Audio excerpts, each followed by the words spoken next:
மத்திய கல்வி அமைச்சரின் உருவ பொம்மையை திமுகவினர் எரித்த நிலையில் தேனி மாவட்டம் போடிநாயக்கனூர் திருவள்ளுவர் சிலை அருகே தமிழக முதல்வரின் உருவ பொம்மையை பாஜகவினர் எரிக்க முயன்றனர்.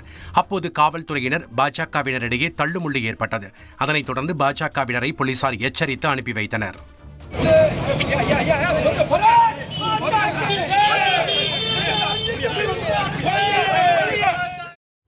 தமிழகம் முழுவதும் மத்திய அமைச்சர் தர்மேந்திர பிரதானுக்கு கண்டனம் தெரிவித்து 125 இடங்களில் உருவ பொம்மை எரிப்பு போராட்டம் நடைபெற்ற நிலையில் போராட்டத்தில் ஈடுபட்டவர்கள் மீது காவல்துறையினர் தாமாக முன்வந்து வழக்கு பதிவு செய்துள்ளனர். சுமார் 11,200 பேர் போராட்டத்தில் ஈடுபட்டதாக தமிழக காவல்துறை தரப்பில் தெரிவிக்கப்பட்டுள்ளது. சென்னையில் KK நகர், சைதாப்பேட்டை என சுமார் 32 இடங்களில் போராட்டம் நடைபெற்றுள்ளது.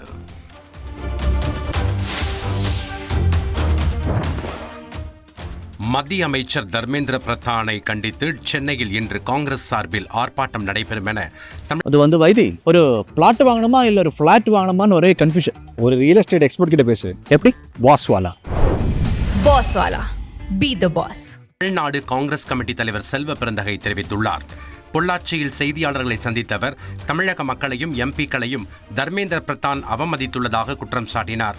இதை கண்டித்து சென்னையில் இன்று மாலை 3 மணிக்கு கண்டன ஆர்ப்பாட்டம் நடைபெறும் என்றும் தெரிவித்தார்.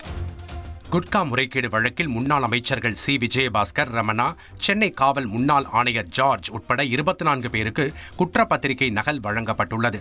இதனிடையே வழக்கில் இருந்து விடுவிக்க கோரி வணிக வரித்துறை இணை ஆணையராக பதவி வகித்த VS குறிஞ்சி செல்வன் தாக்கல் செய்த மனுவிற்கு பதிலளிக்க CBIக்கு உத்தரவிட்ட நீதிபதி விசாரணையை ஏப்ரல் 16ஆம் தேதிக்கு தள்ளி வைத்தார்.